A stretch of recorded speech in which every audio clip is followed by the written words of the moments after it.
Assalamualaikum warahmatullahi wabarakatuh. Alhamdulillah, alhamdulillahi rabbil alamin. Al-mukasyafa ghaibul lil fuqara ila siratin mustaqim. Allahumma salli ala sayyidina Muhammad wa ala ali sayyidina Muhammad. Subhanaka la ilma lana illa ma 'allamtana innaka antal alimul hakim. La haula wa la quwwata illa billahil aliyil azim. Fafahamnaha Sulaiman wa kullan ataina hukman wa ilma wa sakharna ma'a Daudal jibala yusabbihna wa tayra wa kunna fa'ilin. Rabbi shrah li sadri wa yassir li amri wahlul 'uqdatam min lisani yafqahu qawli. Nurjali sifatullah, sifat menjadi kalamullah. Terangkan hati hamba Allah, terang seperti hati Rasulullah sallallahu alaihi wasallam. Alhamdulillah, bersyukur kita kepada Allah Subhanahu wa taala, diberikan oleh Allah rahmat, kurniaan, inayah dan hidayah dan berbagai-bagai nikmat, nikmat iman, nikmat Islam dan nikmat ihsan. Serta nikmat yang paling besar adalah Allah memberikan kita ini hidup yang sebelum ini kita belum lagi disebut nama hidup. Alhamdulillah kita mengetahui hidup ini adalah penceritaan dan kisah-kisah yang Allah nak nyatakan tentang dirinya semata-mata. Alhamdulillah, bersyukur kita duduk faham. Kita diberi rahmat oleh Allah, diberi faham di sisi Allah Subhanahu Wa Taala sebab rahmat Allah. Bukan sebab kita ni hebat, amalan kita tak ada. Semata-mata Allah, rahmat Allah, Allah mengurniakan kepada kita di sisinya hingga kita kenal Allah dan kita tidak ada lagi was-was dan juga tidak lagi syak lagi. Bahawa nyata jelas kita telah mendapatkan iaitu keyakinan yang teguh, iaitu hakul yakin Allah lah segala-galanya. Kita tak ada lagi kita menafikan bahawasanya segala apa yang Allah wujudkan, Allah zahirkan, Allah tajalikan, kita melihat dengan penglihatan Allah, iaitu dialah yang mentajalikan tu yang kita nampak. Kita buta kepada sekalian yang Allah jadikan. Sebab apa? Sebab Allah telah memperkenalkan diri Allah kepada kita. Maka beruntunglah kita. Ini seperti mana yang kita melakukan solat. Yang apabila kita melakukan solat tanpa kita kenal maksud ataupun kefahaman tentang solat. Solat itu sendiri adalah mi'raj. Nabi bagi tahu solat tu mi'raj. Mi'raj ni maknanya sampai nyambung kepada Allah hingga hilang keakuan diri kita. Maka sejauh mana kefahaman kita tentang solat tu tadi, ini yang kita nak bicarakan, kita nak bedah siasat, kita kupas. Kalau betul solat kita ini, maka hilanglah keakuan diri. Kita tidak ada lagi merasakan di dalam kita berdiri solat itu sendiri, kita rasakan yang kudratullah, yang berkehendak untuk berdiri itu adalah dia. Kita tak merasa lagi ada keakuan diri. Itu tanda-tanda menunjukkan solat kita itu telah khusyuk, tawaduk. Tetapi masih lagi kita nak rasa ada keakuan diri, itu bukan makna solat. Jadi solat ni, makna solat ni macam dia solu, macam selawat juga. Selawat pun menyambung kepada sifat, kepada zat, zat kepada sifat yang menentukan dia asyik berasyik selawat. Itu selawat. Jadi solat pun gitu juga, menyambung supaya tak ada keakuan diri. Menyambung juga, sama dengan solat.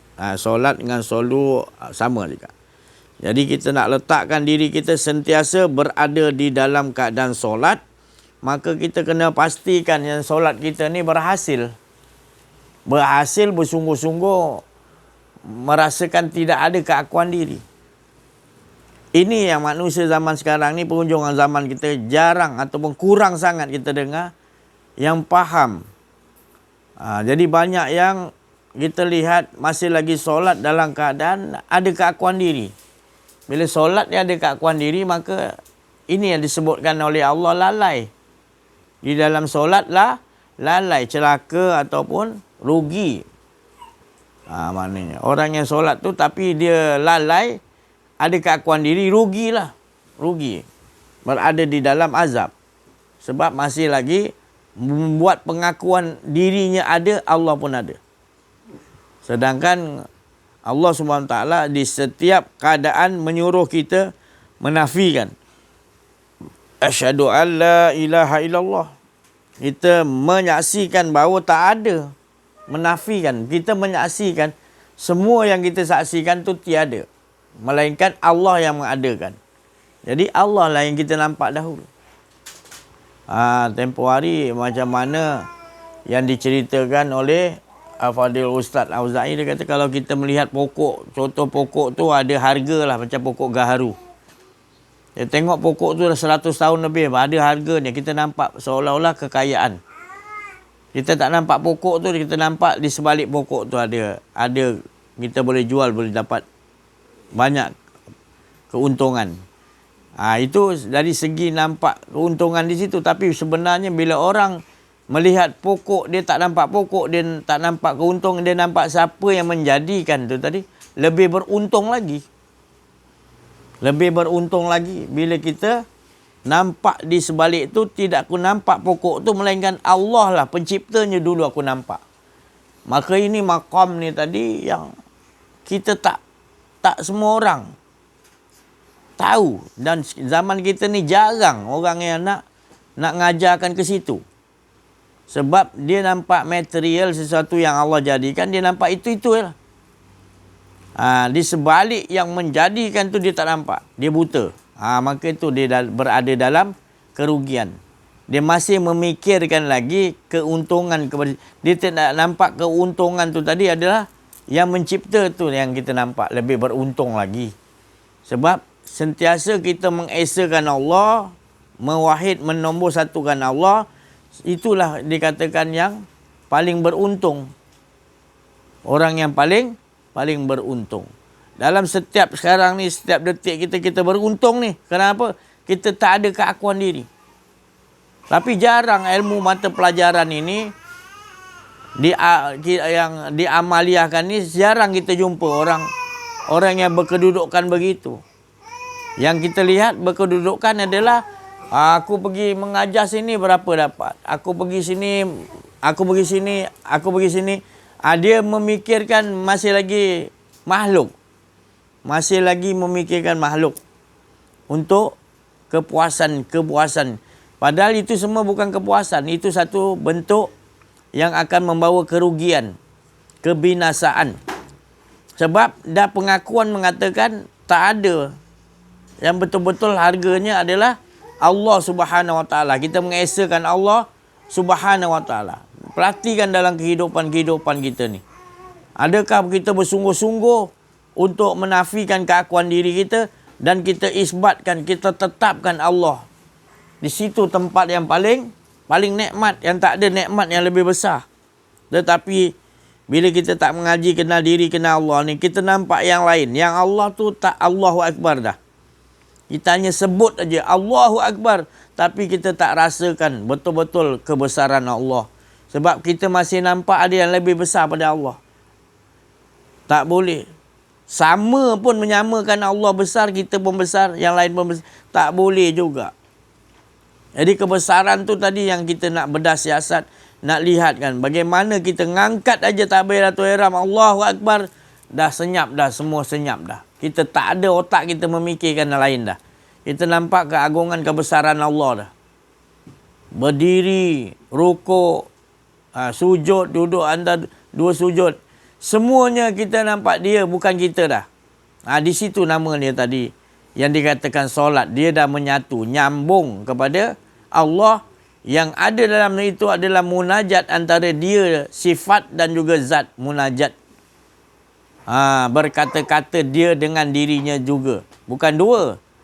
Munajat tu adalah dia mengatakan diri dia. Dia asyik dengan diri dia dengan munajat tu tadi. Mi'raj makna sampai. tabdil, menukar pakaian kita daripada yang hidup, la hayun, kepada tidak ada hidup. Tukar pakaian kita sebelum mengangkat takbiratul ihram, iaitu dengan mengadakan yang ada esa hidup ni tadi, yang berdiri hidup ni tadi adalah dia. Bukan kita mengaku Tuhan. Dia sebenarnya dia je yang ada. Menyatakan diri dia yang hidup. Tak menyatakan pun dia tetap hidup. Tapi Allah membuatkan cerita kisah-kisah supaya kita ambil faham bahawasanya di sinilah rahsia. Bila kita dapat dudukkan balik, bahawa pulangkan balik, kita tak ada, di situlah kemanisan iman. Tapi kalau kita mengaku kita ada, itulah kepahitan. Itulah yang dinamakan manusia dalam kerugian. Masih nak menyatakan ada dirinya lagi. Rusak, ilmu ni dah dianggap asing. Nanti kalau kita cerita depan orang-orang yang tak biasa dengar, nanti dia akan kata kita mengaku Tuhan. Ilmu ni dia kata ilmu baru. Sebab Nabi dah bagi tahu akan datang kembali, akan jadi asing setelah Rasulullah datang mula-mula. Bawa ni tak ada nampak patung berhala. Kafir Quraisy kata Nabi Muhammad ni gila. Sebab kita semua ada patung emas, Lata, Uzza, Mana. Berbagai-bagai patung kita cantik-cantik. Muhammad siapa? Apa ini? Dia tak ada patung langsung. Sesat ni Muhammad. Bila Nabi Muhammad SAW buat kerja risalah yang Allah suruh sampaikan, iaitu tak lain mengesakan Allah. Rasulullah tak disuruh hancurkan patung. Tetapi dalam diri manusia tu tadi, iaitu keakuan diri itulah besar patung. Patung yang paling, berhala yang paling bahaya sekali. Jadi Rasulullah menunjukkan akhlak-akhlak yang mulia yang Allah SWT didik. Daripada situlah akan terbukalah hijab-hijab manusia. Bahawasanya mereka ni berada di dalam keadaan kesesatan kerana membuat berhala-berhala keakuan diri. Apabila dia hilang, dia bersyahadat, hilanglah semua berhala-berhala tu tadi. Bermula berhala yang paling berat adalah berhala keakuan diri. Iaitu sifat angkuh, sombong, sifat ujub, bangga diri, semua tu akan hilang kalau kita kenal diri kita bahawa kita ni tidak ada. Yang ada hanya Allah Subhanahu Wa Taala. Maka bahagialah kehidupan kita. Ya. Kita ke mana-mana pun kita sentiasa daim. Solat daim. Iaitu berterusan kita. Seperti mana di dalam solat kita dapat inna solata tanha anil fahsya'i wal munkar. Kita dapat solat dan dapat mencegah perbuatan keji dan mungkar. Dalam solat itu sendiri kita tak ada keakuan diri, kita membesar mengagungkan Allah. Tak ada yang lain. Semuanya Allah dengan Allah. Bukan ada dua. Allah mengesakan Allah, Allah asyik dengan Allah, Allah dengan diri Allah je. Dalam solat itu sendiri tak ada langsung. Maka berhasillah di luar solat, daim berterusan kita seorang rijal, seorang yang dipilih oleh Allah, yang sentiasa melakukan solat berterusan, iaitu sentiasa di luar solat pun dia mengesakan Allah tanpa ada rasa keakuan diri. Solatnya tadi yang khusyuk wa tawaduk, yang tidak ada keakuan diri tadi, terbawa di luar solat juga. Betapa beruntungnya tadi.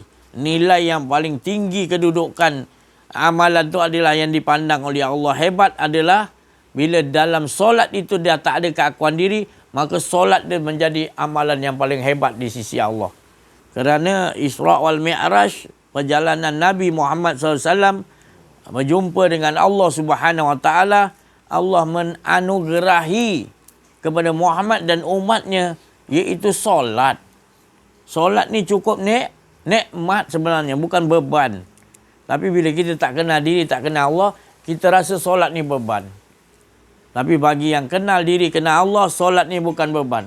Solat ni adalah anugerah keasyikan yang Allah bagi kepada umat Nabi Muhammad SAW. Kita beruntung. Rasulullah SAW Mi'raj berjumpa Allah, Allah anugerahkan. Berbanding amalan-amalan lain diturunkan oleh Allah. Tapi ini dipanggil Rasulullah SAW untuk mengambilnya. Bukan daripada Jibril, bukan daripada, terus langsung daripada Allah. Jadi ayatilah nikmat tu solat. Jangan jadikan solat tu macam kewajipan atau paksaan. Solat ni tinggi derajat dia adalah kenikmatan kita dengan Allah. Allah berjanji bila kita angkat takbiratul ihram dalam solat, Allah akan hadir. Allah akan hadir di situ. Bila Allah dah hadir dalam solat kita, kita khusyuk wa tawaduk, berdialog munajat dia dengan diri dia, kita telah hilangkan keakuan diri kita, la hayyun, la alimun, la qadirun, la muridun, la sami'un, la basirun, la mutaqallimun, lahul mawjud illallah. Tak ada dah, baru kita angkat takbir. Yang angkat kita rasakan dia. Yang menyebut pun dia, yang merasa nak sebut pun dia. Semua tu dalam keadaan asyik. Jadi takut kita kalau nak rasa ada keakuan diri sebenarnya. Tu tadi. Sebab bila ada rasa keakuan diri, kita berada di dalam azab. Itu Allah bagi anugerah ni supaya kita melatih diri kita supaya dapat solat yang sebenar-benar solat tu tadi. Susah sekarang ni nak kita nak dengar. Yang dicerita tadi bila tanya kepada seseorang tu, yang bertaraf orang yang faham, kita tanya, apa tu solat? Dia kata solat dia gini-gini. Macam-macam. Tapi nak diterangkan bagaimana nak dapat khusyuk solat tu, susah nak diterangkan. Sebab apa? Sebab masih lagi rasa keakuan diri, memang kita tak akan dapat khusyuk wa tawaduk. Untuk mendapat khusyuk wa tawaduk, mesti mi'raj. Allah Rasulullah kata, solat tu mi'raj. Solat tu mi'raj. Mi'raj tu nyambung kepada Allah supaya tak ada keakuan diri. Ini lah maknanya kalau kita melihat, kalau ada orang-orang yang arif billah ni, susah dia nak solat berjemaah. Bukan dia tak nak pergi, tapi dia nampak kebanyakan para imam, para orang-orang sekarang ini yang tak mementingkan, iaitu kekhusyukan kepada Allah Subhanahu Wa Taala dalam solat. Sebab dia tak ada ilmu untuk mendapatkan khusyuk kepada Allah. Melainkan dia kena cari pembimbing rohani, mencari mursyid yang benar-benar arif billah, baru dia tahu khusyuk macam mana. Sebab para imam minta maaf yang ada, kalau sekiranya dia menjadi imam kepada makmun hari Jumaat yang ramai ataupun hari-hari biasa, kalau sekiranya dia sendiri tidak mi'raj, bagaimana dia nak membawa makmum dia untuk khusyuk mi'raj kepada Allah? Sedangkan kita tanyakan kepada mereka itu, para imam, adakah dia tahu cara untuk mendapat kekhusyukan? Mereka kata, kita buat aja lah. Kita ni pengakhir zaman, kita buat je lah. Itu alasan yang dibagi. Padahal Allah tak mahu kita melakukan solat dalam keadaan lalai. Tapi bagi dia, yang penting kita buat lah. Kita dah penghujung zaman. Ini yang jadi rosak masyarakat kita. Jadi kita kena tunjukkan kepada mereka bahawasanya solat yang Nabi solat, sebab kita disuruh oleh Allah ataupun Rasulullah menyuruh kita mengikuti bagaimana aku solat. Jadi Rasulullah solat, dia mi'raj. Dia sampai kepada Allah. Nak sampai kepada Allah, mestilah kenal. Kalau tak ada jalan mi'raj, macam sebut mi'raj, tapi tak tahu jalannya. Apa tu mi'raj? Mestilah kita kena tukarkan diri kita belum solat. Tukarkan pakaian kita di luar. Tadi kita rasa ada. Aku ada hidup, aku ada melihat, aku mendengar. Haram kita mengingat bahawa kita ni hidup. Dalam solat tu bersedia bahawa kita tak hidup.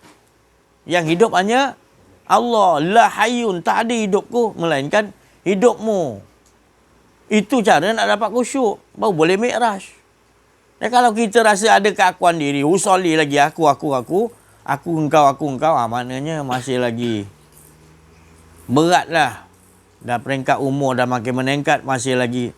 Dan kesiannya lagi para imam yang menjadi imam kepada makmum tadi, yang tak ada ilmu ni. Ini cara Rasulullah sallallahu alaihi wasallam solat. Rasulullah suruh ikut macam mana cara dia solat. Yang rukuk sujud tu semua kita dah biasa. Yang mi'raj ni yang bagaimana kita nak buat? Kita tak sampai-sampai nyambung pada Allah. Macam mana cara nak sambung pada Allah? Tu dia katakan tadi, buang kau masih ada keakuan diri, mana boleh sambung. Dia tak boleh ada benda yang batil. Kita ni masih batil lagi. Maka kena buang batil kita ni dengan cara apa? Tukarkan. Kita tak pernah hidup, yang hidup hanya Allah. Kita tak pernah mendengar, yang dengar Allah. Kita tak pernah berkalam-kalam, yang berkalam tu Allah. Waktu solat tu tukar. Kita tak ada kuasa pun.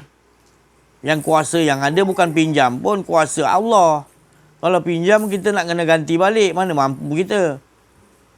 Jadi yang ada pada kita semua adalah bukan pinjaman daripada Allah, tetapi nak menyaksikan diri dia dengan diri dia sendiri.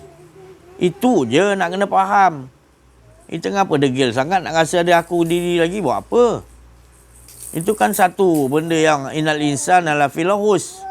Manusia tu dalam kerugian kalau rasa ada keakuan diri. Maka dibuang. Dibuangkan, ada rasa ingat aku ni ada pun tak boleh. Haram. Diingat kita ni boleh berkata-kata pun haram. Yang berkata-kata ni apa? Allah.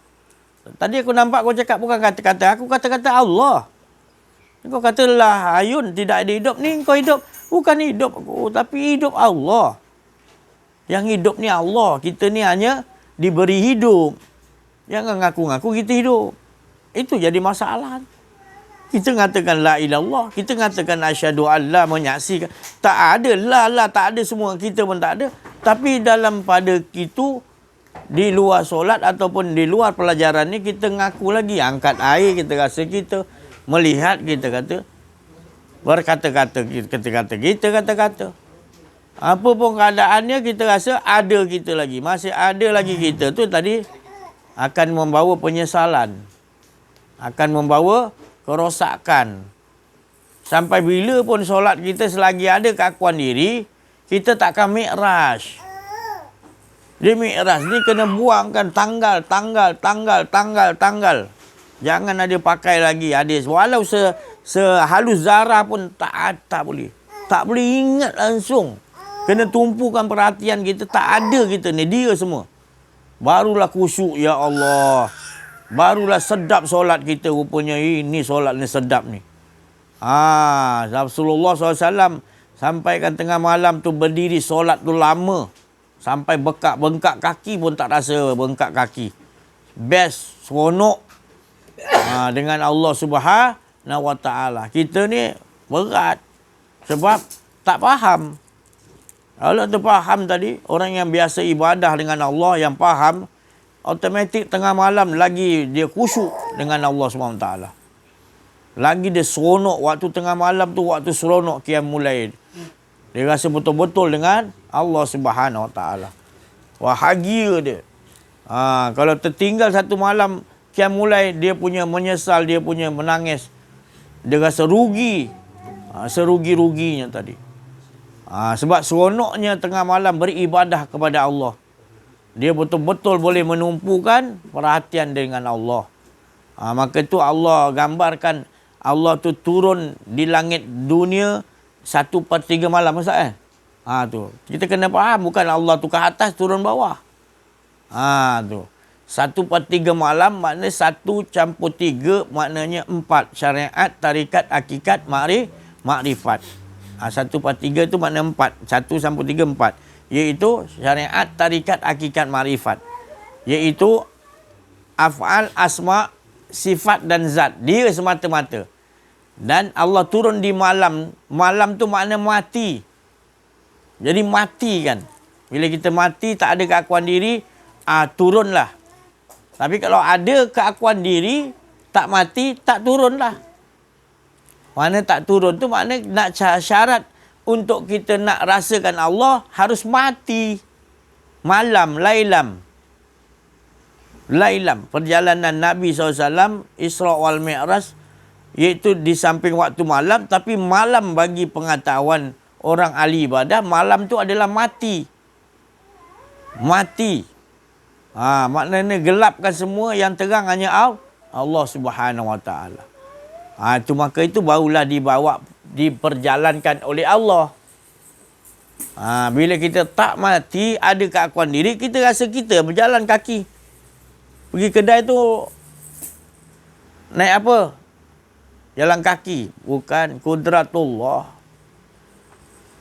Allah yang memperjalankan kaki kita dengan kudrat dia. Naik motor, ya motor. Tapi kalau Allah tak gerakkan kita, tak berjalanlah motor tu. Tu tadi. Jadi kita kena faham, berkehidupan dengan Allah adalah sentiasa kita rasakan Allah je nombor satu.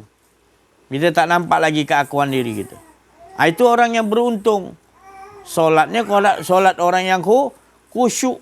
Solat orang yang khusyuk, iaitu akan berterusan kekhusyuknya di luar solat. Tu janji Allah Ta'ala. Tapi bagi orang yang dia solat tidak khusyuk, maka dia akan berada di dalam kerugian. Di dalam solat pun, di dalam solat masih lagi dia nak rasa keakuan diri, membohong, menipu, munafik. Apatah lagi di luar solat, masih lagi perasaan keakuan diri tu, kemunafikan, kepura-puraan di dalam melakukan solat. Jadi dibiarkan kehidupan kita melakukan solat tanpa mi'raj. Rugilah kita dalam keadaan kita tidak khusyuk solat, maka di luar solat pun rugi juga. Kita tak berhubung dengan Allah di luar solat. Sebab puncanya di dalam solat tidak khusyuk, maka di luar solat tidak khusyuk. Tapi kalau di dalam solat kita khusyuk, kita tak merasa ada keakuan diri, di luar solat pun nikmat kita khusyuk. Makna orang yang membaca Al-Quran, dia sampai ke muncak kesedapannya, dia akan berhenti, dan keasyikan membaca Quran tu terberhenti ada waktunya. Bersupa dengan orang memancing ikan. Kekhusyukan orang memancing ikan tu adalah bila dia dapat ikan. Dia buat main ikan tu tadi. Dia bukan nak makan ikan sangat, tapi memancing tu main, dia punya main ikan tu, dapat ikan tu. Tapi bila dah habis main ikan tu, hilang kekhusyukan, kesedapan. Tapi kalau orang yang khusyuk dengan Allah, dia solat dah khusyuk, di luar solat pun khusyuk juga. 24 jam dia khusyuk, asyik dengan Allah. Tu berbeza orang-orang yang arif billah. Orang yang betul kenal diri, kenal Allah, orang mukmin, para rasul, para nabi, para wali Allah, arifin billah. Mereka ni 24 jam khusyuk. Mereka dah dapat dah. Iaitu inna solata tanha anil fahsya' wal munkar. Dia dah dalam solat tak melakukan perkara-perkara yang lalai. Dia tak ada keakuan diri. Tak ada perkara-perkara yang tak elok masuk dalam solatnya. Di luar solatnya terbawa-bawa. Dia tetap juga berjalan, berdiri, duduk, baring. Apa pun waktunya dihabiskan dengan iaitu mengesakan Allah. Manisnya hidupnya. Tiada pahit. Itulah maknanya. Bila di bulan Rejab ni, yang paling tinggi darjat ni adalah di mana Rasulullah SAW dikatakan tadi berjumpa dengan Allah Subhanahu Wa Taala secara live, yang membuktikan wajah Allah Subhanahu Wa Taala tu Nabi Muhammad SAW. Jangan kata Nabi Muhammad tak nampak Allah, jangan. Jelas Nabi Muhammad tu nyata nampak Allah Ta'ala, tetapi Allah tak bagi menceritakan. Sebab waktu bila yang Nabi Muhammad SAW melihat Allah, waktu Allah Subhanahu Wa Taala memfanakan dia, seperti anak panah dan busar rapat, dan lebih rapat lagi hingga tenggelam, tak ada Muhammad. Faham-fahamilah. Di situlah rahsianya, di mana Nabi Muhammad nampak, iaitu dalam keadaan orang yang berdiri solat, tegak berdiri dan melakukan solat berterusan. Situ ya Nabi Muhammad dapat ceritakan. Yang lebihnya Rasulullah dilupakan oleh Allah untuk menjelaskan. Maknanya orang yang bila dia fana, dia leburkan oleh Allah, tak ada keakuan diri dia, dia dah melihat Allah. Tapi tak boleh diceritakan. Maka tu Allah turunkan ayat. Allah mengatakan di mana pun nanti dia akan pandang fa'in nama tualu fasamaun. Sebab dia dah nampak. Jadi apa pun sesuatu itu dah jadi, dia buta dah. Sesuatu yang Allah ciptakan dia dah buta, tak nampak. Dia nampak Allah dahulu. Tapi kalau orang yang tak fana, tak mi'raj, maka dia akan nampak lagi keakuan diri, maka benda batil tak boleh. Jadi nak menjadikan diri kita hak Allah Ta'ala harus lebur, mati nama dia. Maka tu dia kata perjalanan itu perjalanan lailam, iaitu malam di malam hari. Apa di malam hari dia katakan? Di malam hari itu maknanya mati, tak ada kita ni. Selagi kita kata ada, tak boleh. Kita akan mengaku nanti kita yang ada kudrat, kita yang berkata-kata, kita melihat, tak boleh. Ini tak boleh pakai itu semua.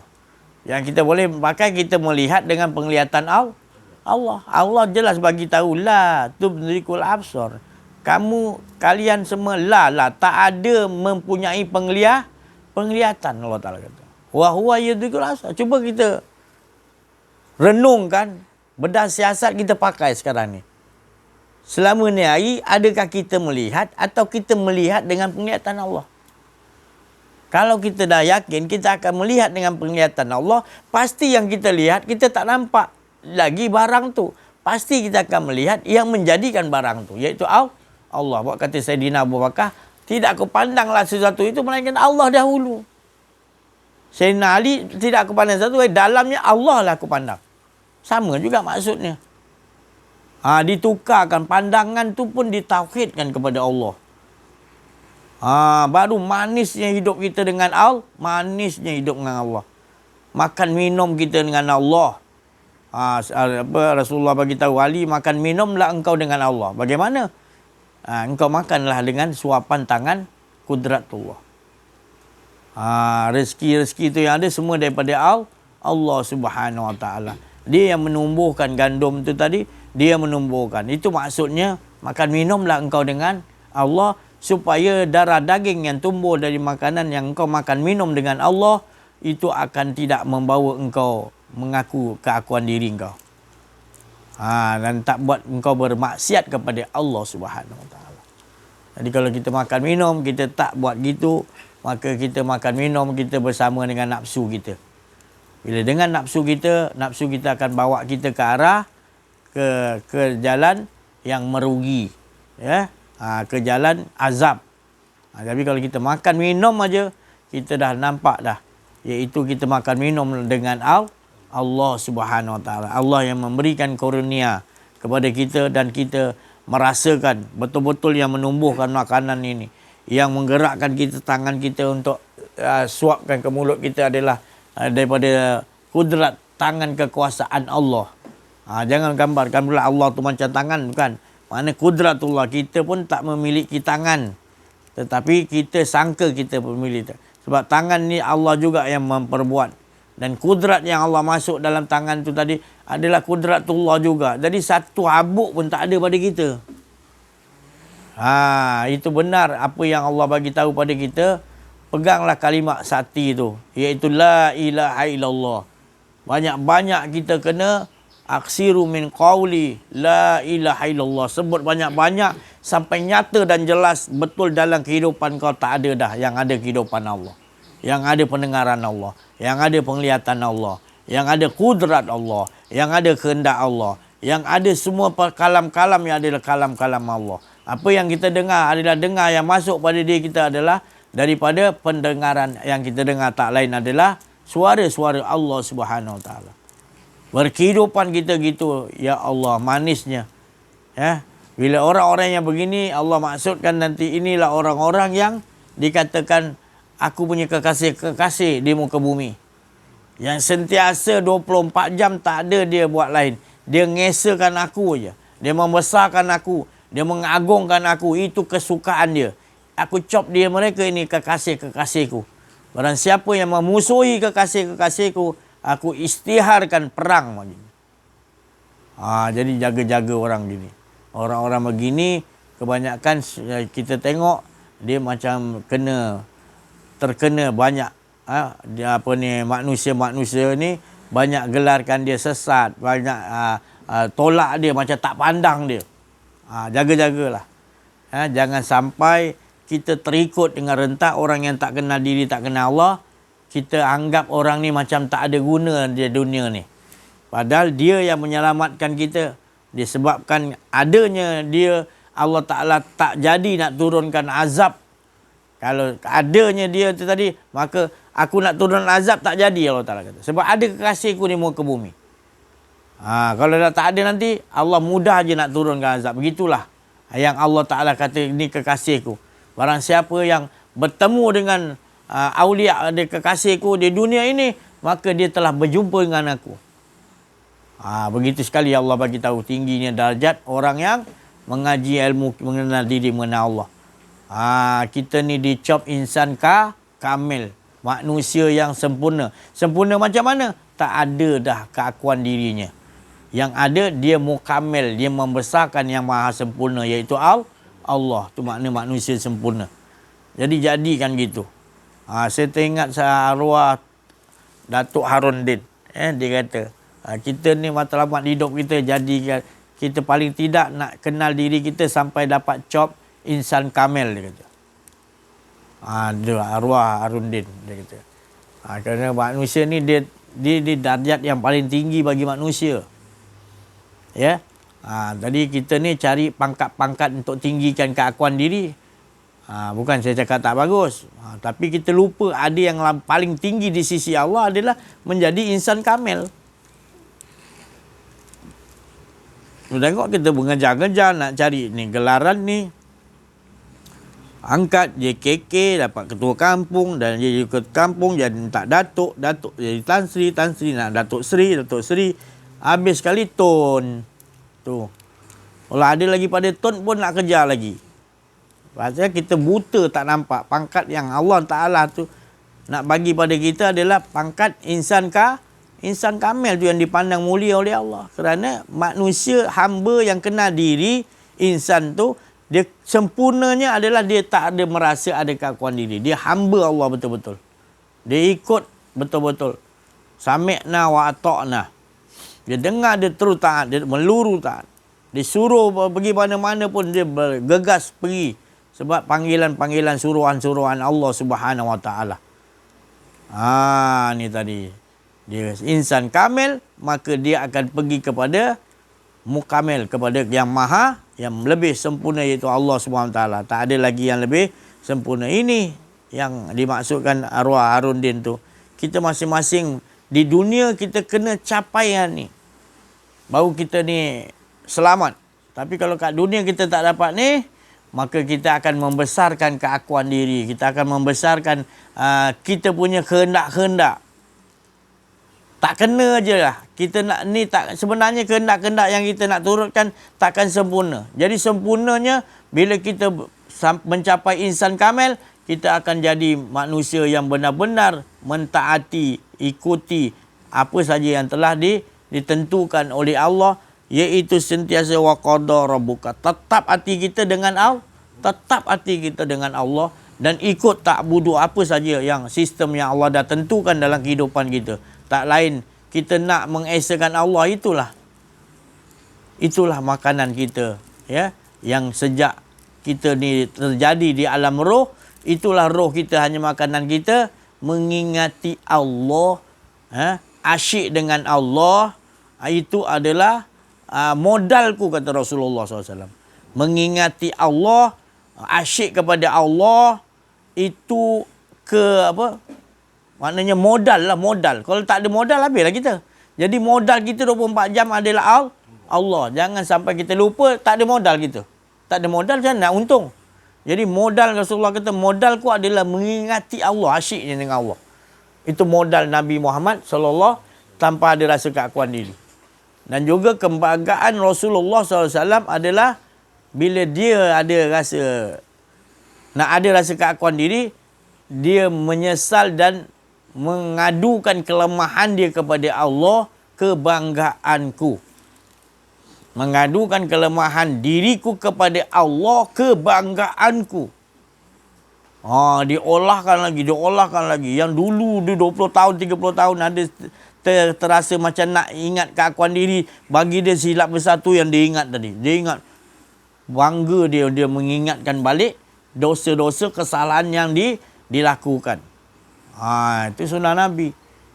Kita kena selalu ingatkan kita punya salah tu. Walau dah 30 tahun, selalu kena ingat. Ya Allah, aku dulu gini-gini, ya Allah. Itu kebanggaan Nabi SAW. Nabi nak ajar kita sebenarnya.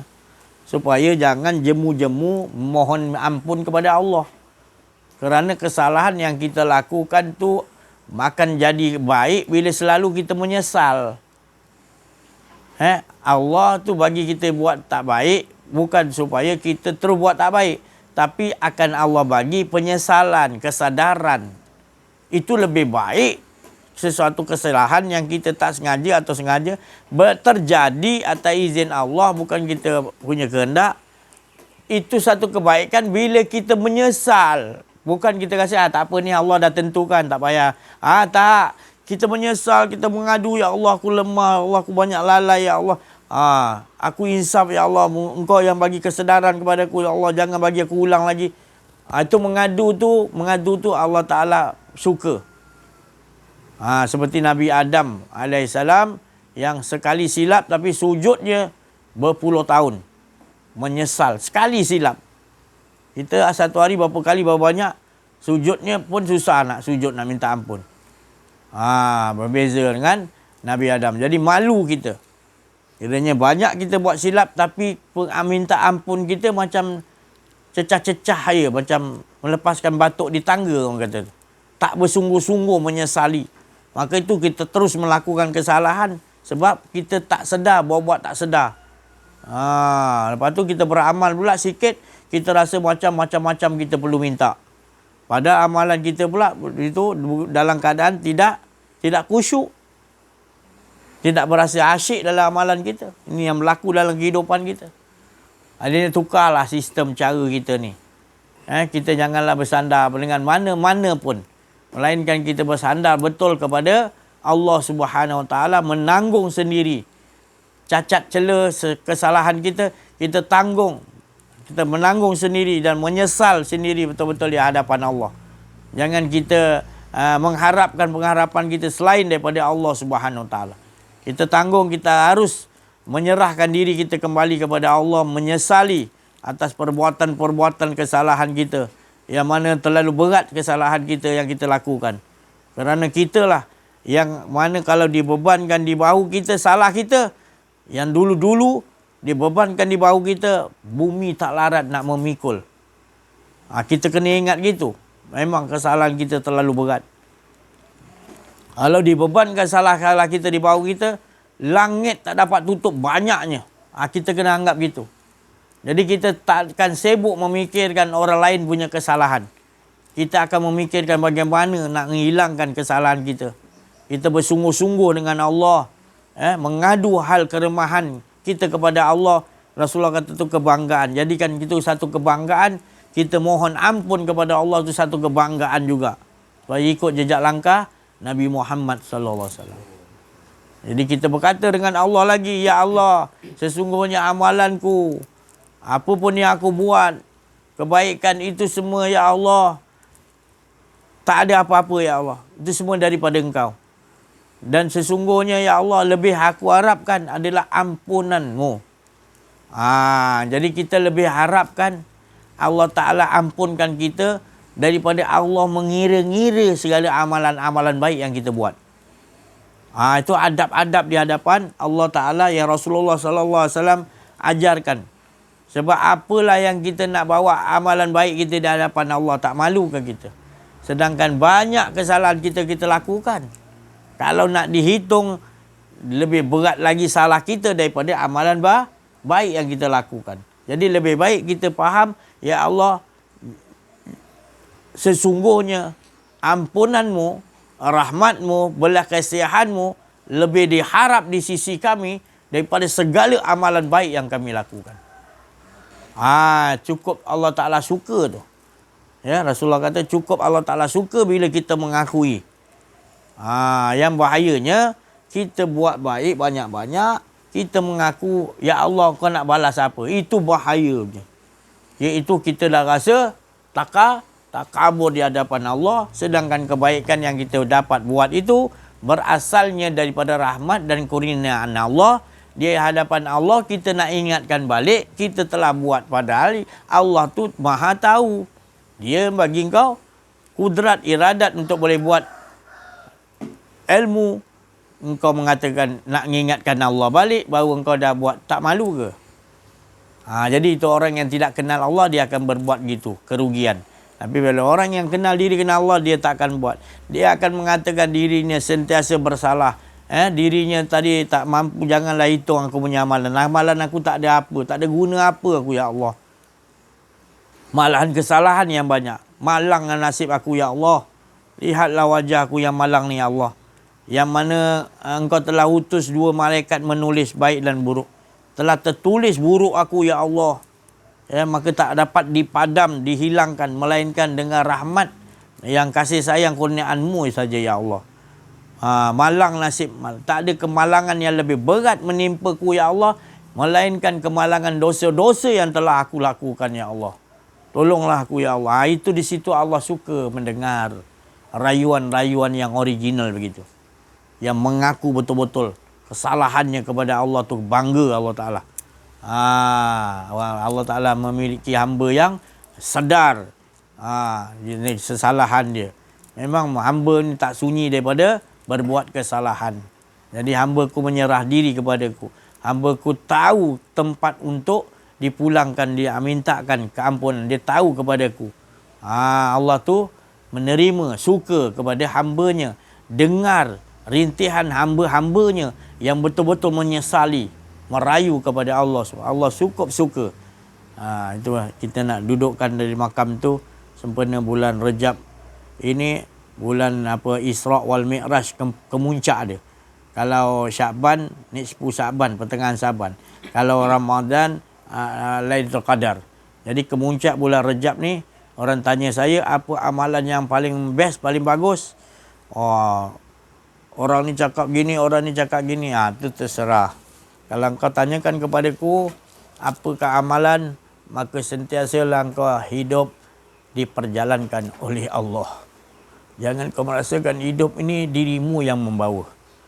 Amalkanlah bulan Isra, bulan perjalanan ni adalah engkau sentiasa 24 jam diperjalankan Allah. Itu yang amalan kau. Ingatlah, itulah amalan yang terbaik, iaitu sentiasa merasakan diri kita nafas turun naik, berhenti.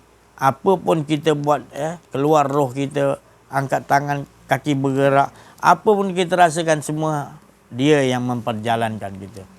Itu ya amal liahkan dalam ini. Nanti rasakanlah kemanisan bahawa dialah semua yang berkuasa di sekalian alam ini.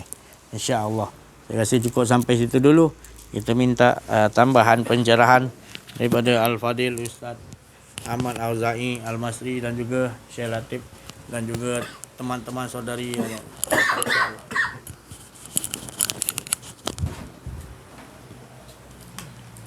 ما لنا إلا ما علمتنا إنك أنت العليم الحكيم سبحانك لا علم لنا إلا ما علمتنا إنك أنت العليم الحكيم سبحانك لا علم لنا إلا ما علمتنا إنك أنت العليم الحكيم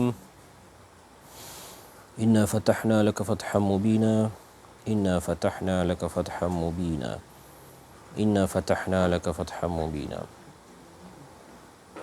يا حي يا قيوم برحمتك أستغيث يا حي يا قيوم برحمتك أستغيث تبنا إلى الله وارجعنا إلى الله وندمنا على ما فعلنا يا كريم سبحانك لا أحصي ثناء عليك أنت إلا أثنيت على نفسك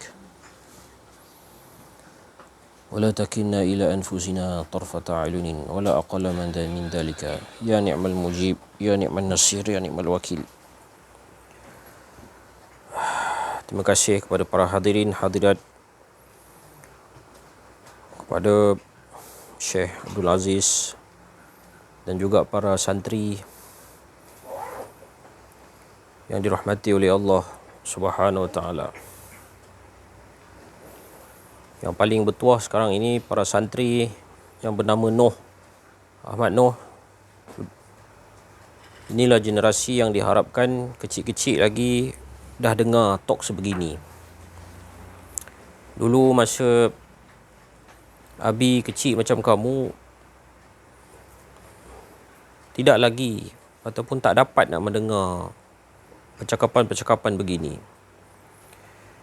Ketika itu Abi hidup dalam dunia yang 100% dunia. Kalau ingat Allah pun hanya dalam solat. Kalau ingat Allah pun hanya malam Jumaat baca Yasin. Kalau ingat Allah pun ketika mak ayah cakap pasal Allah. Jadi bertuah kita diberikan peringatan. Dan diberi peringatan ini nama dia Bushra. Bushra ini adalah khabar gembira. Bushra ini adalah khabar gembira. Dan khabar gembira yang paling agung ialah Allah itu sendiri. Allah itu sendiri adalah merupakan penceritaan ataupun maqasid turunnya Nabi Muhammad atas muka bumi ini. Kalau bukan Rasulullah yang memperkenalkan kita kepada Allah, siapa lagi? Lalu kita hidup daripada kecil, umur macam Ahmad Noh Rifai ni, membesar hidup 10 tahun, 20 tahun, 30 tahun, 40 tahun. Cuba hitung-hitung tengok berapa persen hidup kita ingat Allah. Berapa persen hidup kita ingat Allah? Itu soalan nombor satu. Soalan nombor dua, kita kena ingat Allah ni sebenarnya kena berapa persen? Jawapan dia ialah 100% lah.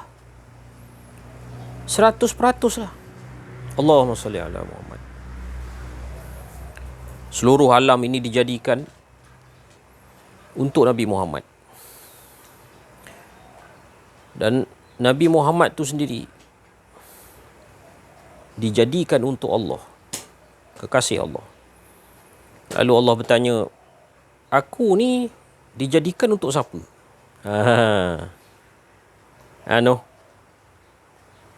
Allah tanya Nabi Muhammad, aku ni dijadikan untuk siapa? Masya Allah. Ni satu berita gembira, gempak. Aku ni untuk orang yang berselawat kepada kamu. Allahumma salli ala Sayyidina Muhammad. Jadi bila kita tenggelam dalam keasyikan berallah dan berrasulullah sallallahu alaihi wasallam, inilah orang-orang yang sentiasa berselawat, sentiasa mengingati Allah 24 jam. Apabila dia berjaya meleburkan diri dia di dalam hanya memandang Allah. Kalau tidak, macam mana cara dia? Macam mana cara dia? Kalau bukan begini, untuk kita berada di dalam Allah, untuk kita berada dengan Allah, untuk kita berada bersama Allah. Billah, lillah, ma'allah, fillah. Macam mana cara dia? Nak tanya. Sebab kita ini hidup atas dunia. Kejap lagi nak kena pergi kerja, kejap lagi nak kena jaga anak, kejap lagi nak kena masak, kejap lagi nak kena baju, kejap lagi nak kena sembuh pokok aroma manis, kejap lagi nak kena potong rumput, kejap lagi nak kena balut aroma manis, kejap lagi nak kena bagi ayam, kejap lagi nak bagi makan kambing, kejap lagi nak kena bagi makan lembu, kejap lagi nak kena buat tugasan-tugasan 8 pagi 5 petang, on call, berkhidmat untuk negara. Dunia saja. Seumur hidup kita dunia. Macam mana nak ingat Allah kalau bukan ini jalannya? Saya nak tanya, bukan saya suruh. Ya, para netizen sekalian, saya tanya je ni. Macam mana nak ingat Allah kalau bukan ini jalannya? Pegang tasbih 24 jam. Subhanallah, subhanallah, subhanallah. Macam tu. Boleh ke? Boleh ke sambil masak pegang tasbih? Subhanallah. Boleh ke depan bos masa kita mengajar ke apa kat sekolah ke? Allah, Allah, Allah, Allah, Allah. Jawapan dia tak boleh. Kita berhadapan dengan tugasan sebagai khalifah atas muka bumi. Jadi macam mana nak duduk dengan Allah 24 jam kalau bukan ini jalan dia? Iaitu jalan dia meleburkan seluruh bunyi, meleburkan seluruh cahaya, meleburkan seluruh pandangan, meleburkan seluruh apa yang kita nampak, meleburkan seluruh ain, meleburkan seluruh jirim dan jisim. Bila lebur, di balik itu semata-mata dan hanya senyap keesaan Allah SWT. Saya tanya, kalau bukan begini jalan dia, macam mana? Bukan saya ajak. Saya tanya je, bagi tahulah kalau ada jalan lain. Silakanlah. Allahumma salli ala Sayyidina Muhammad. Allahumma salli ala Sayyidina Muhammad. Allahumma salli ala Sayyidina Muhammad. Jadi sebab itu para masyayikh, para arif billah cakap sepatah je, tukar. Selalu dia orang bagi tahu, tukar, awal-awal tukar. Apabila melihat sesuatu, tukarkan, anggap benda tu lebur, baru nampak Allah. Lebih baik tukar siap-siap, nampak Allah sebelum nampak benda tu. Mungkin orang susah nak faham benda ni. Saya nak tolong. Sebab jalan ni saya dah lalu. Dan saya yakin tuan-tuan, puan-puan, para netizen semua dah lalu. Semua orang ada mak. Mak lah orang yang paling kita sayang atas muka bumi ni. Cuba kenangkan balik di saat mak kita meninggal dunia. Ataupun ayah meninggal dunia. Meraung kita macam nak gila. Masa tu apa yang kita buat untuk elakkan gila? Kita ambil tikar sejadah. Allahu Akbar. Kepada Allah kita balik. Sebab tu inna lillah wa inna ilaihi raji'un. Kita baca itu. Kalau kita tak buat benda ni, kita akan jadi macam orang dalam surat khabar tu, kena tipu dengan skema, ambil petrol, bubuh kat kereta, bubuh dalam kereta pun semua, bakar diri sendiri. Kena tipu duit 1 juta habis dalam akaun kosong. Ada keluar dulu kat Rian Metro. Dia bakar diri dia sebab dia gagal melihat wajah Allah. Biasanya orang bila ditimpa macam tu, dia cari Allah. Dia cari wajah Allah. Dia hampas sejadah, Allahu Akbar. Cari ketenangan. Tak ada tempat lain dah nak balik. Inna lillah wa inna ilaihi rajiun. Kalau tak ke situ, gila atau bunuh diri. Ramai orang bunuh diri masa PKP dulu. Jumlah sebenar tu dirahsiakan oleh kerajaan. Sebab penyakit berjangkit. Bunuh diri ni penyakit berjangkit. Siar dekat surat khabar. Penyakit jangkit, orang baca, aku nak bunuh diri lah.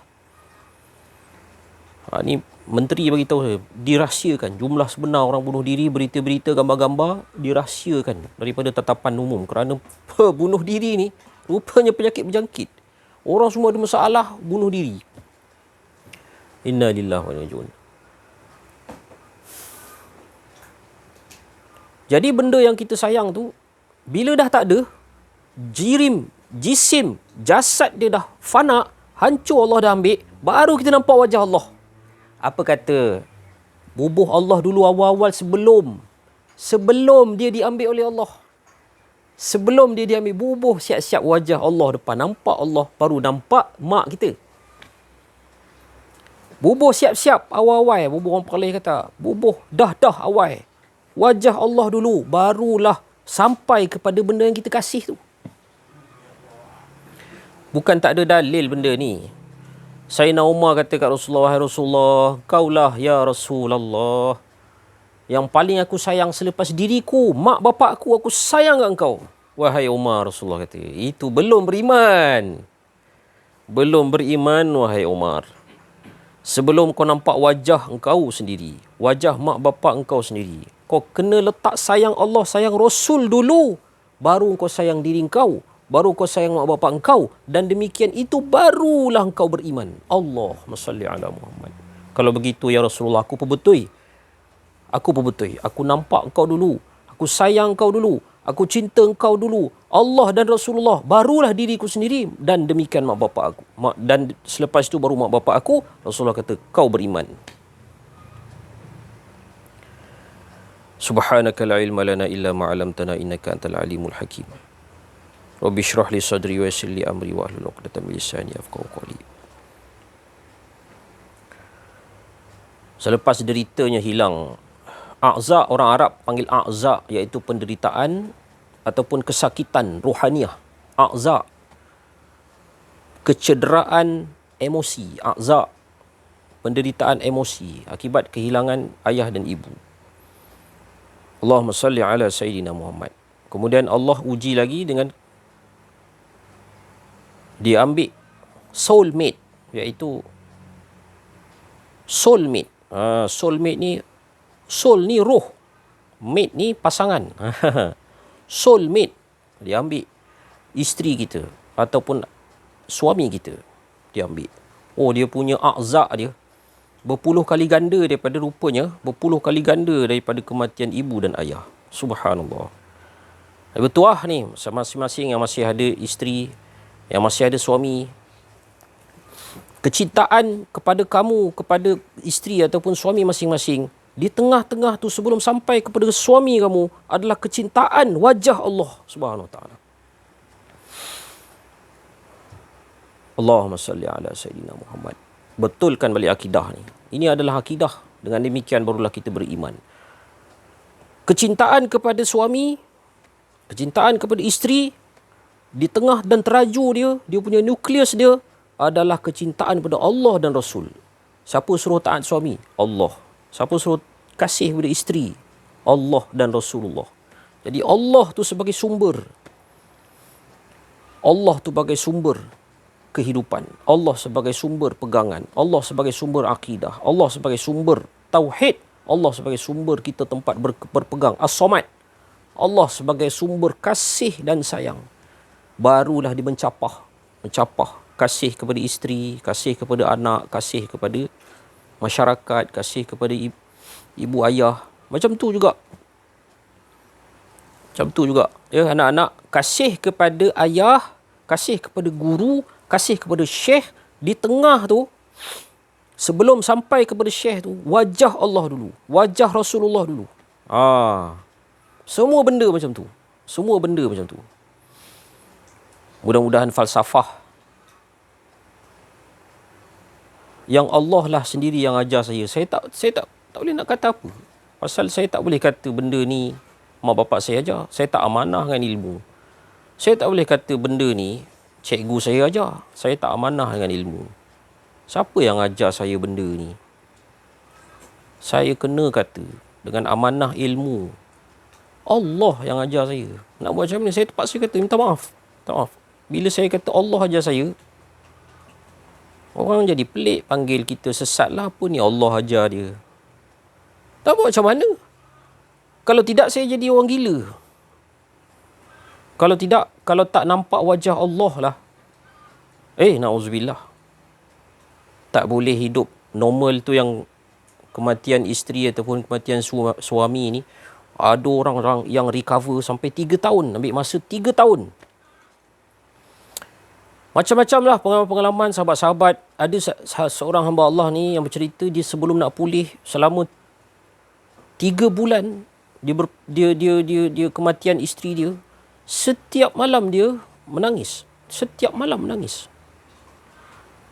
wajah dia menangis. Dia melihat pakaian isteri nangis, dia melihat spek mata isteri dia menangis.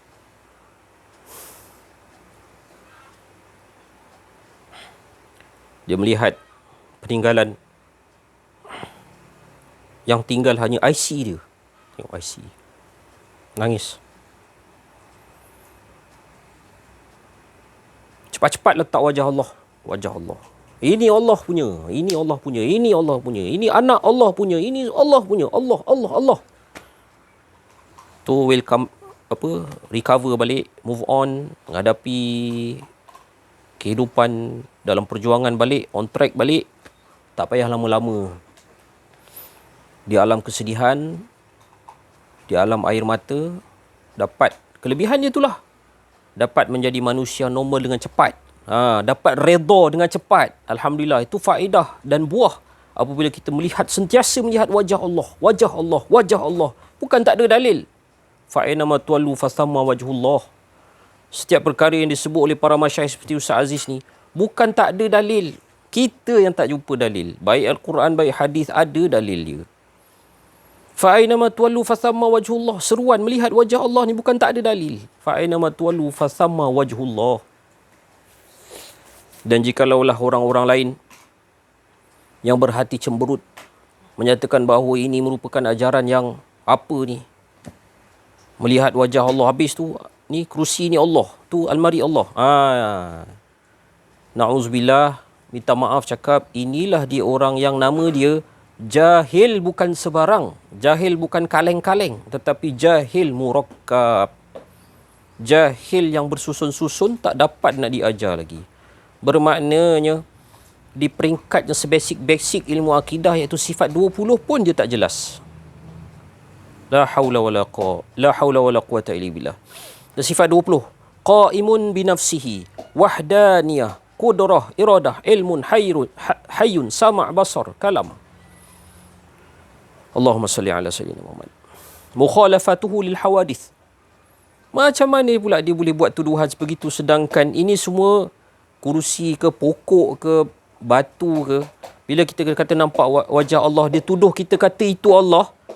Mana dia letak sifat 20 tu? Laisa kamitslihi syai' tu. Ini sangat-sangat tuduhan yang melulu, malang 1000 kali malang, kerana kita mengangkat orang yang jahil murakkab ini setinggi-tingginya pada hari ini. Diberikan mikrofon, diberikan ruang, diberikan tempat ceramah, diberikan podium, diberikan rostrum untuk berceramah sana sini, sedangkan dia tidak mendapat tauliah dari Allah. Orang ni seperti Syekh Abdul Aziz ni, dia mendapat tauliah dari Allah. Sebab tu saya jemput dia dan para masyayikh yang lain untuk berceramah di rumah saya ni, di rumah pusaka ibu ayah saya ni. Kerana saya yakin orang inilah yang sepatutnya diketengahkan, kerana dia konsisten dalam mendekatkan, dalam mengajak manusia kepada keesaan Allah. Buktinya tuan-tuan, kalau tuan-tuan berada dalam majlis para masyayikh, para arif billah ni, cuba tuan-tuan cek. Sebelum aku dengar ceramah Syekh Aziz ni, aku punya iman, aku rasa aku letak markah 50 je lah. Tapi bila lepas dengar ceramah ni, mengajak, mengesahkan Allah, aku rasa lepas ceramah ni, macam naik sikit lah. Adalah rasa syok lah dengan Allah, rasa semangat sikit lah. Itulah buktinya. Kalau kita ceramah-ceramah agama yang lain di luar sana, bukan saya kata salah, tak. Bagus juga sebut nama Allah, semua bagus. Tak ada majlis agama yang tak bagus. Cuma saya mengajak tuan-tuan cuba mengenal diri, iaitu sebelum pergi majlis tu, tuan-tuan letakkan markah iman masing-masing. Kata letak 30 lah, bubuh je lah. Markah iman aku pada hari ini, iman lemah lah, Yazid wa Yanqus lah. Tadi tengok TV pun naik syok lah. Tengok pembaca berita tu tak tutup aurat, cantik. Jadi iman turun 30. Okey, letak 30. Lepas tu pergi dengar kuliah agama, keluar dari kuliah agama, bubuh markah.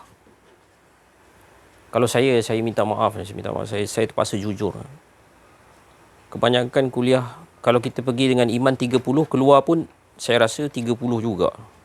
Bahkan ada yang lagi teruk, majlis-majlis kuliah agama, tapi bila keluar ada bertambah kurang. Bertambah kurang. Kenapa bertambah kurang? Kerana dalam majlis itu diceritakan kebencian. Diceritakan ini bid'ah, ini tak boleh, ini tak betul, ini khurafat. Maula Amin tu entah siapa-siapa scammer. Entah siapa-siapa scammer mai pada Malaysia cuba nak tipu rakyat Malaysia. Kononnya zuriat Nabi. Mungkin tipu dia kata.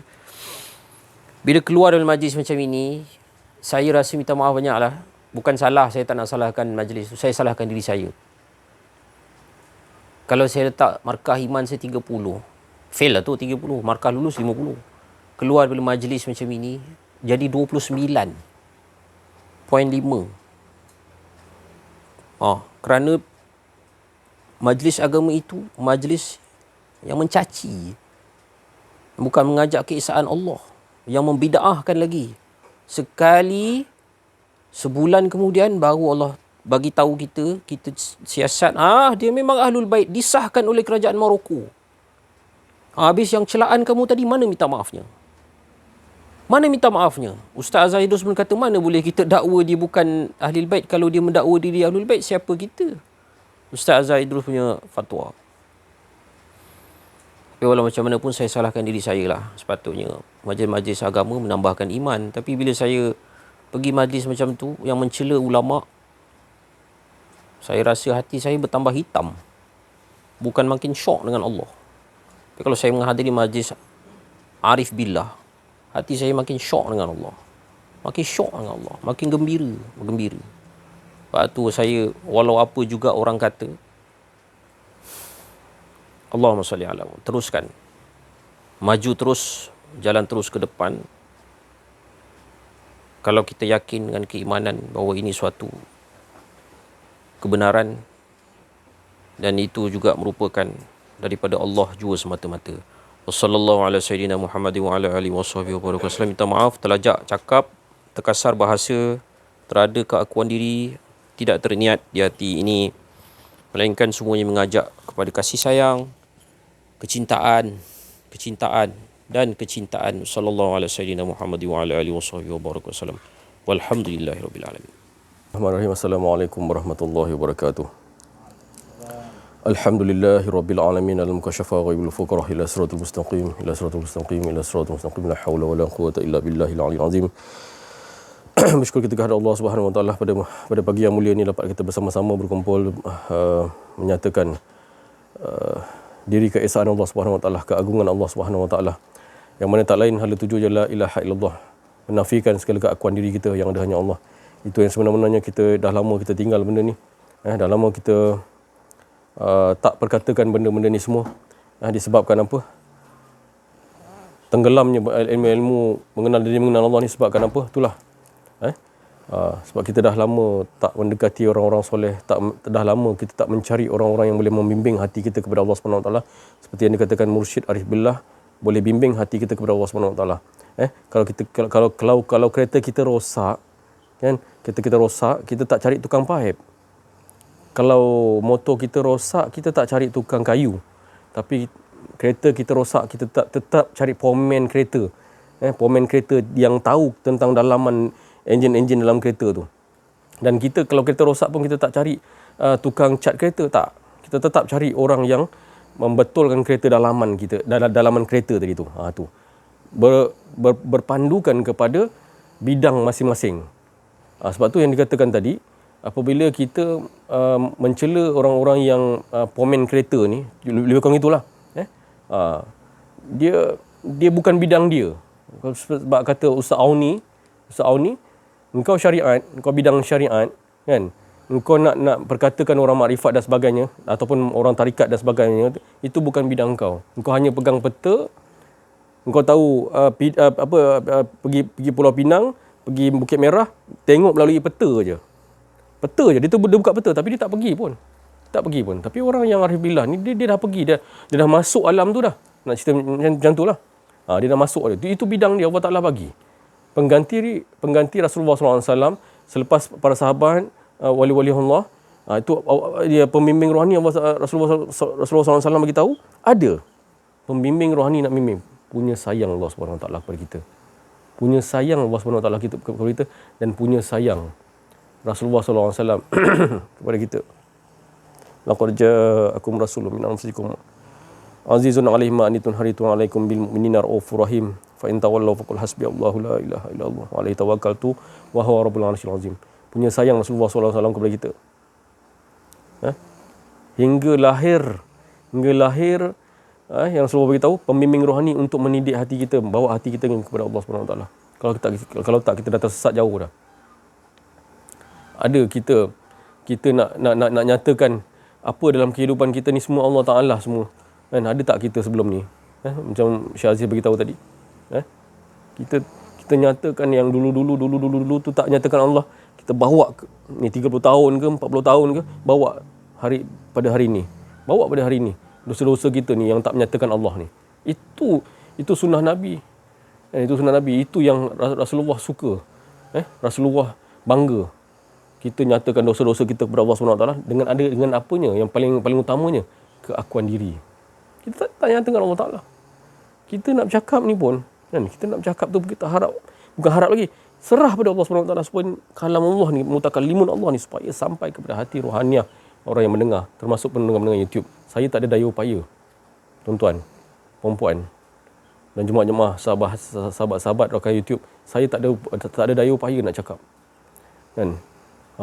Dan saya tak, macam yang diperkatakan dulu, Syekh Azim ada beritahu dulu, kita ni nak cakap zolamna, macam Nabi Adam cakap tu, itu Allah Ta'ala juga didik. Zolamna. Itu pun Allah Ta'ala didik. Kan? Bak kata pada pagi ni, nak bawa portable yes pun, kan, kita tetap no juga. Kan? Nak bawa portable yes tu, kita nak cakap no juga. Sebab tak ada. Kita ajarkan dalam kehidupan harian kita ni, bawa kepada mengesahkan Allah SWT. Bawalah apa-apa pun. Bawalah makanan pun. Tetap nak hala tuju kepada Allah SWT. Mengesahkan Allah SWT. Caranya, menafikan segala. Mengajak semua yang ada, yang kita bawa ni semua, menafikan keakuan diri. Semua, bukan diri kita je. Semua. Kan? Banyak ni semua menyatakan kepada esa Allah SWT. Itu yang seronokkan kita. Itu Rasulullah rasa lega Rasulullah. Kan? Kita pun rasa, tak tahulah siapa yang sama-sama kita rasa, kan. InsyaAllah sama-sama rasa, insyaAllah. Mudah-mudahan pendengar YouTube, kalau kita sentiasa menafikan keakuan diri kita, kita sentiasa dekat dengan Rasulullah sallallahu alaihi wasallam. Rasulullah hadir setiap kita menafikan diri kita, setiap kita menafikan diri kita, Rasulullah hadir. Rasulullah sentiasa hadir. Sama-sama kita boleh nampak, sama-sama kita merasakan Rasulullah sallallahu alaihi wasallam. InsyaAllah bersama kita, saya tak dapat nak teruskan. Sekian wabillahi taufiq. Assalamualaikum warahmatullahi wabarakatuh. La haula wala quwwata illa billah. Allahumma shalli ala sayyidina warahmatullahi wabarakatuh.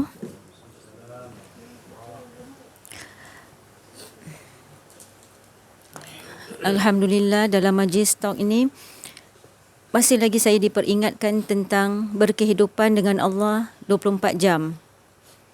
Jadi bila kita kata 24 jam, bermakna setiap saat kita mengutamakan Allah dulu.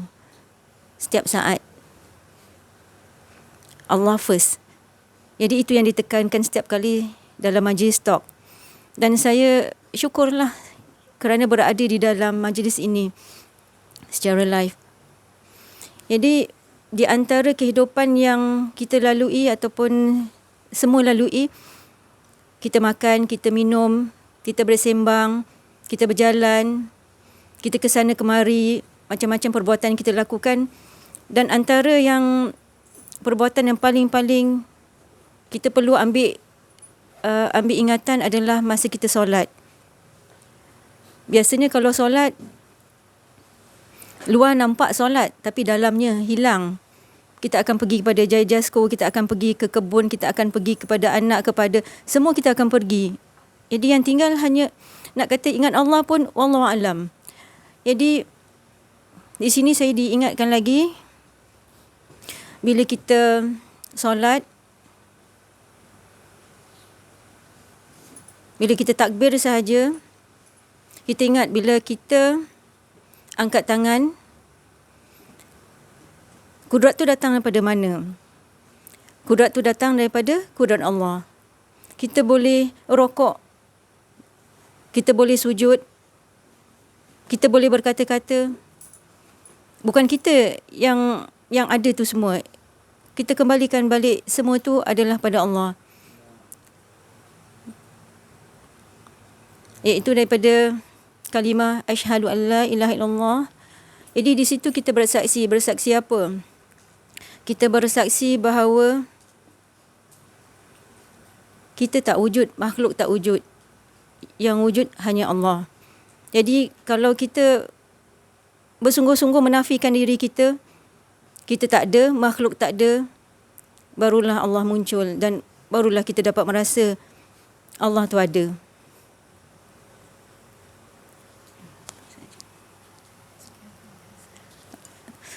Itu saja. Assalamualaikum warahmatullahi wabarakatuh.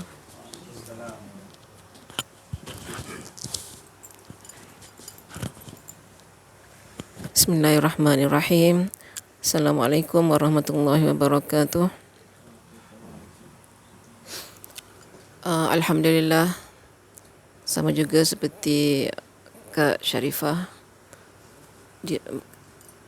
Alhamdulillah dapat lagi menyertai majlis talk pada hari ini untuk menguatkan lagi keyakinan dalam diri, untuk menambahkan lagi kecintaan kepada Nabi Muhammad SAW dan Allah Subhanahu Wa Taala, untuk lebih dekat lagi mengenal, kita kenal diri dan kenal Allah Subhanahu Wa Taala. Sedikit perkongsian daripada saya dalam minggu ni, saya dikejutkan dengan saudara mara yang sakit. Saudara saya yang dalam 1 bulan sudah menjalani hampir 5 kali pembedahan, dan saya melawat dia di ICU semalam, terlantar, tidak berdaya, dan memohon doa untuk kesembuhan. Dan hari ni, pagi ni pula dikejutkan berita adik sepupu saya aksiden, pendarahan dalam otak, memerlukan pembedahan segera. Jadi saya mohon doa semoga mereka mendapat kesembuhan daripada Allah SWT.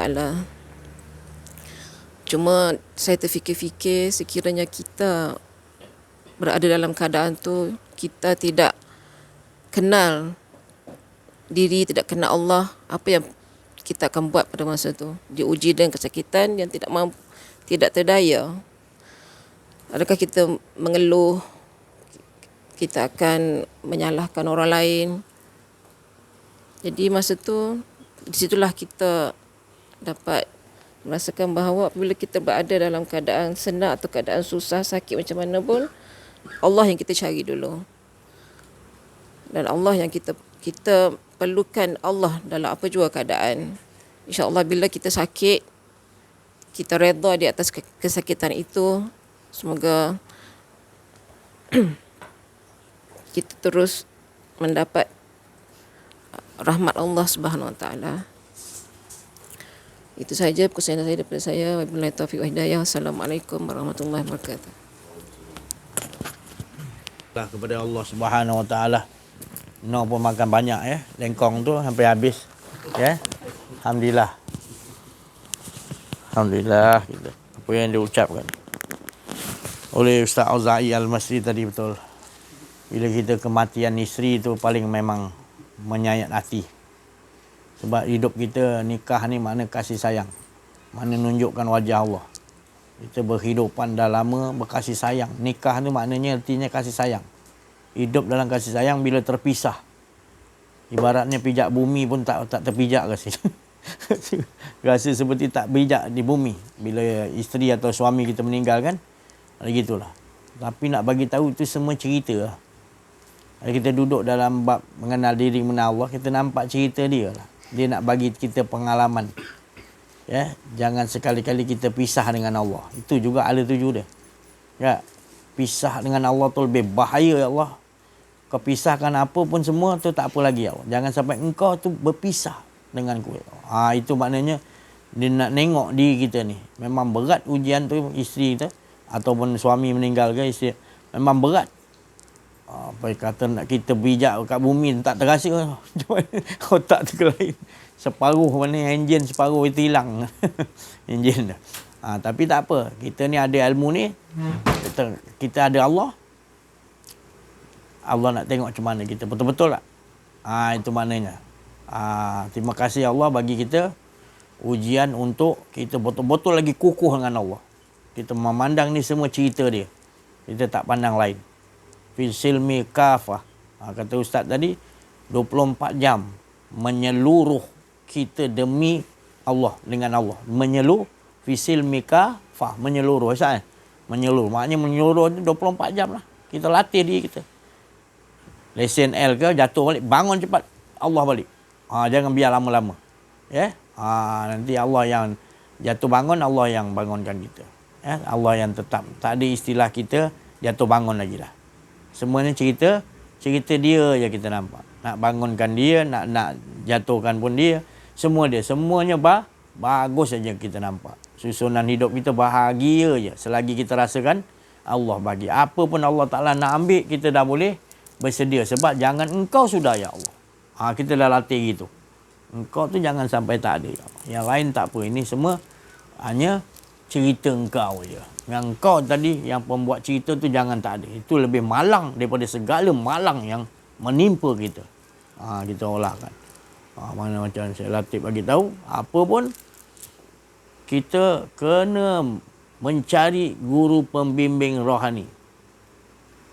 Hebat macam mana pun ilmu kita, macam iblis tu, ilmu iblis tu terlalu banyak, tapi dia tak ada pembimbingnya. Kesombongan akan datang. Mudah datang kesombongan. Tapi bila kita jumpa pembimbing rohani, dia ajarkan kita buangkan semua ilmu kau. Buang, tanggal. Selagi ada apa pun sesuatu selain Allah, tanggalkan, dia kata. Tanggalkan. Dia tahu, dia tengok kita ni, dia didik kita, dia nak kita ni tanggalkan segala-gala. Jadi dia nampak satu-satu yang menyebabkan kita ni terhijab pada Allah adalah cinta kita kepada keakuan diri kita, iaitu kemauan kita. Masih ada lagi. Kita cakap biar kita tak, tapi Allah tu tahu kita masih lagi yang menjadikan hijab kita dengan Allah adalah sesuatu tu. Maka itu sesuatu tu Allah Ta'ala ambil. Jangan marah. Itulah cara dia. Allah ambil tu, Allah sayang supaya kita dapat betul-betul dengan Allah Subhanahu Wa Ta'ala. Memang kita sedih, tapi Allah ambil tu sebenarnya Allah lebih faham lagi. Allah nak bahagiakan kita sebenarnya. Kita tak faham lagi hikmah di sebalik tu. Yang paling kita sayang tu, sekaligus lima dengan suami, dengan anak-anak dia, lima air terjun dan mati semua. Kita pun tak boleh nak terima. Lima sekaligus hilang. Anak yang disayang, isteri, suami ke, hilang lima tu. Tapi sebabkan Allah tahu, Allah memberi kekuatan, keyakinan, Allah bagi ujian. Rupanya Allah tu sayang. Allah membagi dia kekuatan, ketahanan, kesabaran, baru Allah Ta'ala tarik. Allah bagikan ilmu pengetahuan di sisi Allah, baru Allah tanggalkan semua apa yang kita cinta tu tadi. Kalau Allah tak bagi dulu, maknanya Allah biarkan dulu. Nanti tandanya Allah bagi ilmu pengetahuan tentang diri Allah, baru Allah tanggalkan. Jadi kita tak ada rasa macam nak bunuh diri, kata Ustaz tadi, tak ada. Sebab Allah tu sayang kita. Dia yang tahu menyusun hidup kita. Tak ada siapa tahu menyusun hidup kita. Kita sendiri pun tak mampu. Tak ada siapa boleh menyusun hidup kita, hidup isteri, anak-anak kita, keluarga, siapa-siapa pun yang kita tak boleh. Saya pun sendiri tak mampu nak sentiasa saya memohon pada Allah. Malam sebelum saya nak talk, Allah suruh hantarkan nur ni dulu. Hantar nur sikit. Siapa yang datang tu, dia kita cerita, dia dapat dah. Siapa yang tak datang, tak tahu nak cakap. Tapi disuruh gitu dulu. Itu tanda maknanya Allah Ta'ala, dia nak bagi sesuatu kita hikmah, dia akan hantarkan nur, kefahaman di sisinya. Baru kita dengar, nampak sekian alam ni, jadi hikmah, jadi kebaikan yang jelas dan nyata. Itulah sayangnya Allah Subhanahu Ta'ala kepada kita semua. Lebih sayang daripada ibu kepada kita. Siapa-siapa pun sayang kepada kita. Lebih lagi, 1000 kali ganda lebih Allah Ta'ala sayang kepada kita. Jadi bahagialah kita jadi diri kita sendiri. Walaupun kita ni tak ada apa-apa pun, Tapi kita bersyukur kita dijadikan Allah hidup sendiri dengan Allah. Bahagia kita. Bahagia tu, ketenangan tu di sisi Allah bukan letaknya kepada ada keluarga ramai. Bukan bermaknanya kita ada kawan ramai. Kita bukan. Bahagia sebenarnya adalah bila kita merasakan Allah. Walau kita sendirian, tapi kita merasakan Allah, itulah kebahagiaan. Ramai pun tak tenteram juga. Ada yang tak cukup dia, ada yang tak kena, banyak lagi tak kena. Tapi kebahagiaan sebenar, ketenangan sebenar adalah bila kita kembali kepada Allah dan rasakan hanya Allah lah segala. Kita akan nampak cerita-cerita ni tak ada apa benda pun. Semua dia yang nguruskan. Tak ada siapa pun boleh nguruskan. Baik di langit, baik di bumi. Jadi tenang hati kita nanti. Kita tahu semua yang nguruskan. Anak ke, isteri kita, suami ke, siapa-siapa pun yang nguruskan diri kita termasuk juga adalah Allah. Jadilah beruntung aku ada engkau ya Allah. Sangat beruntung. Jadi tak dapat yang lain pun tak apa. Ya Allah, aku beruntung, bersyukur engkau jadikan aku ya Allah. Aku dapat engkau ya Allah, beruntung aku ya Allah. Tak ada untung yang lebih besar lagi melainkan aku dapat engkau ya Allah. Itu yang paling mahal. Orang yang cerdik, pandai kata Allah. Begitu. Dia rasakan setiap detiknya beruntung kerana rasakan asyik dengan Allah SWT. Hingga yang lain-lain yang nikmat jadi kecil, tak heran, tak dapat pun tak apa. Tu tadi. Yang mustahak kau jangan tak ada ya Allah. Itu menjadi bala yang paling berat bagi mereka. InsyaAllah sekian dululah peringatan kita sama-sama lah kita mengesakan Allah seperti mana Allah mengesakan dirinya. Apa yang diucapkan oleh teman kita tadi, Ustaz Azai Al-Masri dan juga Syekh Latif dan juga Syekh Saripah Saadiah dan Puan Rozi tadi, semuanya daripada khatir Rabbani, daripada lintasan kesucian kudus, daripada kalimat Rabbi yang tak lain demi kasih sayang nak ngajak kita sama-sama mengesakan Allah. Betapa manisnya mengesakan Allah, betapa lazatnya, asyiknya berhidupan dengan Allah tak dapat nak diucapkan. Itulah mereka luahkan. Mereka-mereka tadi, teman-teman kita luahkan tadi. Jadi tak ada niat lain, tak ada yang nak dilebihkan dalam ucapan mereka, melainkan ialah dapatlah kita ni berkehidupan betul-betul dengan Allah 24 jam. Fi silmi kafah, insya-Allah.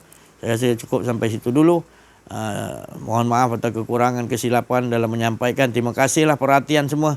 Wabillahi taufiq wal hidayah. Wassalamualaikum warahmatullahi wabarakatuh. Allahu akbar. Sallu ala nabi.